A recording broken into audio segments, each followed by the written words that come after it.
네, 여러분 안녕하십니까. 김현우입니다. 취재원과 조용한 대화, 취조 시작하겠습니다. 오늘 모신 분은 기생충 전문가인 동시에 우리 사회, 정치, 다양한 분야에서 소신 있는 목소리를 내고 계신 분입니다. 서민 교수님 모셨습니다. 어서 오십시오. 네, 안녕하세요. 네네, 여기 앉으시면 되겠습니다. 네. 좋습니다. 앉으시죠. 글 쓰신 거 보면 굉장히 좀 정말 날카롭고 정말 핵심을 탁 찌르는 표현을 많이 쓰시는데 실제는 되게 좀 이렇게 어떻게 표현해야 될까, 좀 착해 보이신다 그래야 되나? 어떻게 표현해야 되죠? 착하게 살았습니다. 그래서 네. 기생충을 사랑하는 사람 중에서는 나쁜 사람이 없습니다. 말씀하신 김에 자기 소개를 좀 더 해주시죠. 28년째 기생충을 연구하고 있는 기생충의 아버지 서민입니다. 기생충들도 그렇게 생각을 하고 있나요? 제 아내도 자기가 어머니인 줄 알더라고요. 그래요? 기생충의 어머니인 줄. 예. 저도 취재 기할 때 의대 교수님들 인터뷰를 해봤지만 기생충학을 저도 전문가를 뵌 적이 없는 것 같은데 어떤 걸 하는 학문인가요? 기생충을 이용해서 인류의 미래를 더 좋게 만드는, 그러니까 건강을 더 좋게 만드는 이런 일을 하는 사람들이고요. 네. 우리나라에 50명 정도 있습니다. 제3세계 같은 데는 사실 아직도 기생충이 그렇죠. 창궐하고 있어요. 그래서 걔네들을 어떻게 없앨까 그런 궁리도 하고, 그리고 이제 남아있는 기생충을 가지고 인간에게 좋게, 예를 들면 기생충이 이 면역 질환 같은 거 있잖아요. 그러니까 우리 면역이라는 게 세다고 무조건 좋은 게 아니에요. 면역이 너무 세면 우리를 공격해요. 면역계가. 자기 그래요? 면역계가. 근데 이런 거를 달래줄 사람이 기생충밖에 없다. 그래서 그런 연구를 많이 하고 있어요. 실제로 진짜. 그래서 기생충 알을 파는 회사가 있습니다. 알을 팔아요? 예, 기생충 알을 그걸 배양을 하나요? 예, 배양해서 그 알을 먹고 이제 사람이 면역 질환 증상이 좋아지는 그런 실험 많이 하고 있어요. 근데 우리가 최근에 영화로 때문에 기생충이 또 사람들 입에 오르내리게 됐지만 기생충하면 뭔가 어디 좀 기대서 살고 남의 걸 좀 이렇게 얹혀 살고 이런 이미지가 강하잖아요. 근데 그런 게 아닌가요? 아니 사실 따지고 보면 판다 있지 않습니까? 네네네네. 판다? 사실 판다는 우리 지구상에서 별로 중요한 일을 하지 않습니다. 많이 자고 먹죠. 예, 먹고 자고 하는 일 아무것도 없는데 걔네들이 진짜 나쁜 놈이죠. 그래요? 외모를 빌미로 이렇게 먹고 사는 거고요. 기생충은 그래 나름대로 열심히 삽니다. 근데 저도 어렸을 때 회충약 먹은 기억이 있지만 그거 없애야 된다고 정부에서도 계속 얘기하고 해서 지금은 거의 다 사라졌잖아요. 근데 교수님 말씀대로 좋은 거면 좀 이렇게 갖고 있어도 되는 건데 왜 다 없앤 건가요? 그러니까 예전에는 우리가 이제 우리 먹을 것도 없었는데 기생충까지 먹이면 되겠냐 이래서 예전에 좀 해로울 수 있었는데요. 지금은 이제 우리가 먹고 살게 됐고 우리 밥 다 먹고 나면 밥풀이 한 10개 이상 남잖아요. 네네. 10마리 정도의 기생충은 누구나 키울 수 있다는 얘기죠. 이 건강에 지장 없이. 성재 기생충에 대한 애정이 벌써 많이 느껴지는데요. 아니 알면 사랑하게 된다고. 진짜 저도 많은 걸 배우고 감탄하고 있습니다. 실제로 그럼 기생충을 저는 이렇게 실제 본 적은 없는데요. 이게 우리 흔히 하는 이렇게 풀벌레 같은 지네같이 이렇게 생긴 건가요? 어떤 그렇게 거예요? 징그럽게 생기지 않았고요. 네. 그러니까 회충이 대표적인 기생충인데 네. 한 30cm 정도 되고요. 우리와 같은 피부색을 가진 그런 애들이에요. 걔네들이 꼼지락거리는 거 보면 좀 안쓰럽기도 하고 좀 귀엽기도 합니다. 예. 네. 정말 기생충 얘기만으로도 오늘 밤을 다 할 수 있을 것 같긴 한데 제가 깊이가 없어서 한 2시간이면 끝나요. 근데 기생충으로도 워낙 유명하시고 기생충 관련 책도 쓰셨는데 또 다른 쪽 책도 굉장히 많이 쓰셨어요. 칼럼도 이제 많이 쓰셨잖아요. 과거 이명박, 네. 또 박근혜 전 이런 보수 정권 때도 굉장히 글을 많이 쓰셨는데 그때는 주로 어떤 내용의 글을 많이 쓰셨습니까? 그때는 이제 그분들이 잘못하는 일 같은 거를 이제 칼럼으로 좀 비꼬듯이 써서 좀 인기를 모았고요. 그래서 사실 보수 정권이 저의 은인이죠. 네. 제가 그분들을 가장 속 시원하게 까는 걸로 이렇게 소문이 나서 이 지명도가 올라갔습니다. 그때는 정말 이른바 쓸거리가 좀 많았습니까? 그러니까 그때 제가 2주에 한 번씩 컬럼을 썼는데요. 막 2주가 너무 기다려지는 거예요. 막 넘쳐는 내일도 쓰겠다 이런 생각을 많이 했었어요. 예. 특별히 좀 기억나는 게 있습니까? 그때 쓰셨던 것 중에?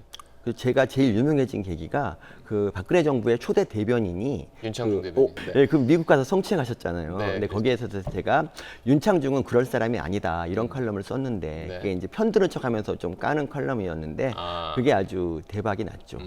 200만 명 정도가 제 블로그를 방문했으니까 뭐 그때 그 윤창중 대변인은 그럴 일을 할 사람이 아니다라고 제목은 붙여놓고 쓰고, 사실은 그래서 굉장히 잘 깠습니다. 한번 읽어보시면 네. 감동하실 겁니다, 여러분. 네. 진보 논객으로 알려지셨고 뭐 경향신문도 이제 진보 매체로 사람들이 이야기를 하니까 거기도 이제 기고를 하시게 됐는데 2017년 말에 네. 굉장히 자극적인 제목으로도 볼 수 있는데요. 뭐 이제 문재인 대통령의 일부 극성 지지자들을 이제 사람들이 문바라고 표현을 하는데 문바가 비쳤다라는 글을 사실 이때가 정권 출범한 지가 얼마 안 됐을 때잖아요. 네, 그랬죠. 이 글로 굉장히 또 논란도 되고 사람들이 굉장히 많이 이야기를 했었는데 지금도 그 생각은 변함이 없으십니까? 저는 지금 이제 그로부터 2년이 흘른 지금 제가 어떻게 이렇게 성견지명이 있었을까 굉장히 감동하고 있습니다. 그리고 그 당시에 제가 말을 한 거가 되게 자랑스럽습니다. 어떤 점에서요? 아니, 그러니까 아무도 말 못할 때 했잖아요. 지금은 이제 그런 비슷한 얘기를 하는 사람이 좀 많이 있는데 그 당시에는 제가 좀 선구자적으로 했습니다. 그게 너무 자랑스럽습니다. 근데 사실 제가 그 말을 하게 된, 그 글을 쓰게 된 게 사실 꼭 원해서 그런 건 아니에요. 사실 저도 인간인데 조금은 무서웠어요. 저는 진보에서 이름도 없는 사람이고 밑바닥에 있는 사람인데 약간 진보 위쪽에 있는 정말 명망 있는 진보 논객을 만났어요. 그래서 이제 제가 그분한테 얘기를 하니까 그분도 자기도 이제 그게 문제가 된다고 생각한다. 그래서 제가 이랬죠. 그럼 선배님 글 좀 써주십시오. 그랬더니 무섭다고 얘기하는 거예요. 다들 무섭다고 해서 할 수 없이 제가 쓴 거죠. 그걸 쓰고 나서 그 다음 날 한 6천 개 정도 댓글이 여기 왔어요. 근데 대부분이 근데 외모 얘기였고요. 외모요? 기생충 닮은 것이 뭐 이런 식으로. 그래서 외모 얘기는 제가 아무리 들어도 이렇게 뭐 별로 타격이 되지 않는 거라서 뭐 별일 없었습니다. 그 악성 댓글들을 다 보십니까? 저는 다 보고 답도 웬만하면 다 달아드리려고 그래요? 하죠. 그래서 이런 적도 있어요. 어떤 분이 이런 놈이 교수를 하고 있다니. 그래서 제가 그러면 너도 교수하든지 그런 댓글도 달고 막 그랬었는데. 근데 그분이 그러니까 분하다 이런 댓글도 달았어요. 분하다. 네. 사실 그 댓글들을 오히려 보지 않는 게 정신 건강에 좋다라고 하시는데 스스로 정신 건강은 굉장히 튼튼하신 것 같습니다. 컬럼 쓰고 그 다음 날 댓글 보는 게 낙입니다. 인생의 낙. 네. 관종인가 그런 게. 그래서 일부 교수님 글에 댓글 또 비판적인 사람들은 서민 교수가 알고 봤더니 네. 박근혜 대통령을 좋아하는 사람이었다. 뭐 이런 그런 이야기도 하던데요. 거기에 대해서는 어떤 입장이신가요? 이제 제가 박근혜 대통령을 처음에 이제 언급한 적이 있어요. 이제 노무현 대통령에 좀 실망해서 차라리 박근혜가 낫겠다라고 이제 얘기를 한 적이 있어요. 그게 2006년에 쓴 글이거든요. 네. 그리고 그 박근혜 정부 내내 굉장히 많은 컬럼으로 책 한 권 나올 만큼 박근혜 정부를 깠는데 사람들은 그 5년 동안, 4년 동안 쓴 컬럼을 그냥 일부러 외면하고 그 10몇 년 전에 쓴 그 컬럼을 가져다가 박근혜 지지자다라고 얘기를 합니다. 근데 더 놀라운 거는 그게 먹힌다는 거죠. 그러니까 사람들이 좀 약간 좀 게을러지는 게 그게 이 말을 들으면 이게 진짠가 하고 자기가 좀 알아보고 스스로 판단하는 능력을 가져야 되는데 그러는 대신에 그냥 그 말을 믿어버려요. 그게 너무 안타깝습니다. 근데 거기서 이런 얘기도 하잖아요. 전문 분야가 기생충 박사인데 네. 왜 기생충 쪽 얘기는 안 쓰고 왜 자꾸 맨날 정치 얘기하고 왜 이쪽 딴 얘기만 하냐 이런 질문도 많이 받으셨을 것 같은데요. 이 정치가 잘 돼야 기생충학도 발전하니까 뭐 다 연결되는 거예요. 그리고 누구나 정치에 대해서는 얘기를 해야 되죠. 정치가 정말 중요하잖아요. 진짜 정치에 예전에 관심을 끊고 살았었는데 나이 드니까 진짜 알겠더라고요. 정치가 정말 중요하다는 거. 그래서 얘기를 하는 거고 저는 국민의 한 사람으로 내는 거지 뭐 제가 뭐 특별히 뭐 내는 게 아니에요. 오늘 저희가 특별히 모셨던 이유 중에 하나가 최근에 쓰신 이 책 윤지호 이제 사기극과 그 공범들. 네. 원래 이 고 장자연 씨 사건에 관심이 많았습니까? 그냥 일반적인 관심, 남들이 갖는 관심 정도 가지고 있었어요. 그러다가 이제 윤지호 씨가 증언을 왔고 이제 마음속으로 응원을 했습니다. 이렇게 용기를 내서 증언하는데 뭐 자신이 좀 부끄럽기도 했고 그랬어요. 마음으로 굉장히 응원했었는데 충격을 많이 받았죠. 이렇게 내가 허술하게 속다니 생각을 하고 그때부터 윤지호 씨에 대한 조사를 시작했습니다. 그 결과가 바로 이 책이죠. 그러니까 뭐 많은 사람들이 묻기고 뭐 윤지호 씨에 대한 생각을 다르게 한 사람들이 많이 있을 테지만 실제 이렇게 책을 쓰게 된 이유는 뭔가요? 이런 분이 어떻게 사기를 칠 수 있었을까? 그것도 대국민 사기극. 그 나중에 이제 조사해 보니까 이게 역시 진영 논리인 거죠. 진영 논리. 진영 논리. 진영 논리라고. 그러니까 이 진보 쪽에 속하는 사람들이 이 조선일보를 절대 악으로 보고 이참에 조선일보를 죽이자 이런 마음으로 이제 접근을 했던 거고 이 진영 논리야말로 이 진실을 왜곡하고 우리 사회를 갖다 이제 후퇴시키는 그런 나쁜 거라 생각해서 진영 논리에 좀 경종을 울리고자 이 책을 썼습니다. 그럼 아까 말씀하신 진영 논리에 대한민국 전체가 속았다는 건가요? 네, 아직도 그 조선일보 반가 이러면서 윤지호에 대해서 의심만 조금 제기해도 그냥 사람들이 조선일보 알바로 몰았던 그런 뭐 좀 폭력적인 그런 태도 그런 게 윤지호를 이렇게 자라나게 만든 토양을 제공했죠. 근데 이 책에 보면은 좀 이 윤지호 씨 이야기에서 네. 그 국민들이 속았던 어떤 이유 가운데 하나는 언론도 있다라는 네네. 지적도 하셨는데 근데 이제 제가 아쉬운 건 그거죠. 윤지호에 대해서 좀 다시 한번 자기의 과거 그런 보도를 한번 돌아보고 좀 반성할 건 반성해야 되지 않을까. 근데 그 제가 바라는 건데 그게 어떤 언론사도 그걸 반성하지 않더라고요. 그게 너무 좀 기가 막힌 거죠. 그러니까 뭐 언론이 무조건 가짜 뉴스라는 게 아니라 그 당시에 왜 이런 보도를 했는지에 대해서 좀 성찰을 좀 했으면 좋겠다는 거죠. 그래서 공범들은 누굽니까? 공무원들은 언론하고 정치인이죠. 그러니까 그 윤지호가 이제 한참 잘 나갈 때 거기 숟가락을 얹으려고 안민석 씨를 국회의원을 안민석 비롯한 의원, 예. 그런 분들이 쭉 모여서 병풍처럼 윤지호를 둘러쌌단 말이죠. 근데 지금 그러니까 그 후에 그분들이 반성을 했느냐? 사실 별로 반성을 하지 않았습니다. 그러니까 그게 좀 문제가 있는 거죠. 그러니까 안민석 의원이 뭐라 그랬냐면은 내가 그때 어떻게 알았냐? 난 몰랐다라고 하는데 이게 사실 국회의원이 할 말은 아니죠. 국회의원은 책임을 지는 자리거든요. 그리고 더 안타까운 게 이거였어요. 네. 나 그때 한번 만나고 다시는 안 만났다. 이거는 도덕 말이 안 윤씨를 안 되는 봤다? 거죠. 예. 근데 그게 왜 말이 안 되냐면 윤지호를 돕겠다고 하는 사람이 그때 한번 사진 한번 찍고 다시는 안 만났다. 이거는 그 모임 자체가 진짜 숟가락을 얹는다는 그런 고백이나 다름없어요. 이렇게 정치를 하시면 안 된다고 생각합니다. 네.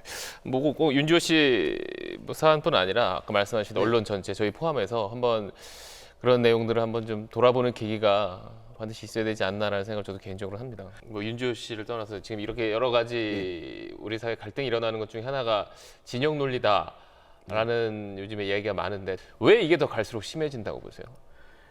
그러니까 사람들이 언제부턴가 자기가 믿고 싶은 것만 믿게 됩니다. 그러니까 제가 제일 안타까운 게 이번 뭐 조국 사태에서도 마찬가지인데 그 자기에게 마음에 안 드는 기사가 나면은 그 언론사를 봐요. 그래서 이 언론사 뭐 거른다 뭐 이런 식으로 하고 오히려 찌라시 같은 거는 내 마음에 드니까 이건 믿고 이런 태도를 가지면 정말 이 갈수록 골이 깊어질 수밖에 없죠. 그리고 뭐 자기의 반대 주장을 하면은 뭐 알바로 매도하고 그러니까 합리적인 토론은 실종이 되죠. 그게 계속 우리 국민들의 의식을 퇴행시키고 있다고 봅니다. 뭐 아직 윤지호 씨의 혐의는 뭐 고소고발은 지금 돼 있는 상태지만 아직 경찰 조사나 재판 단계가 남아 있기 때문에 저희도 뭐 여기서 단정지을 수 없습니다만 아까 말씀하신 그 이유 가운데 하나가 우리 사회를 지금 어떻게 보면 좀 덮고 있는 그런 진영 논리가 이 사태를 키운 측면은 있다. 그렇다면 그걸 좀 해소하고 말 그대로 그런 내 눈을 가리고 있는 그런 논리들을 좀 없애고 내 스스로 좀 생각을 가질 수 있고 진영 논리를 우리 스스로 좀 사회가 줄여나갈 수 있는 방안은 어떤 게 있다고 보십니까? 그러니까 다른 사람의 목소리에 귀를 기울여야 됩니다. 그러니까 우리가 논리적이라고 생각하는 얘기는 사실은 자기 의견과 똑같을 때 우리는 논리적이라고 얘기하거든요. 옳은 말이라는 것도 마찬가지예요. 근데 그런 게 아니라 여러 다른 의견을 들으면서 자기 스스로 종합해서 판단을 스스로 내리는 능력이 있어야 됩니다. 근데 지금 그런 게 아니라 우리가 정치 얘기를 하면은 싸움으로 번지는 이유가 다른 사람 얘기를 아예 들으려고 하지 않기 때문입니다. 그러지 말고 여러분들 많은 의견을 들어야 진실이 보입니다. 혹시 뭐 윤지호 씨한테 끝에 하고 싶은 말씀이 있습니까? 혹시 보신다면 이 방송을 윤지호 씨. 윤지호 씨가 안타까운 측면이 뭐냐면 100세 인생이며 아직도 60년 이상 삶이 남았는데 그 남은 인생을 어떻게 살라고 지금 계속 거짓말을 계속하는지 제발 떳떳이 나와서 그냥 좀 자신의 길을 좀 살아라. 인생 길다 이 말 하고 싶습니다. 교수님의 앞으로 꿈은 뭡니까? 앞으로 꿈은요. 그러니까 제가 굳이 말 안 해도 다른 높은 분들이 말을 하고 국민들도 이제 진영 논리에 휘둘리지 않는 그런 세상이 오면 제가 이제 개를 6마리 키우거든요. 저는 이제 그런 강아지 곁으로 돌아가서 강아지들과 함께 산책도 좀 하면서 걔네한테 시간을 많이 쏟는 강아지 좋은 아빠가 되고 싶습니다. 아내한테도 잘하고 참 여보 사랑해 내 이 말 하려고 그랬어요. 정말 마지막 질문으로 기생충 전문가시니까 네. 좀 전문 지식을 살려서 사람이 네. 기생충한테 배울 게 있습니까?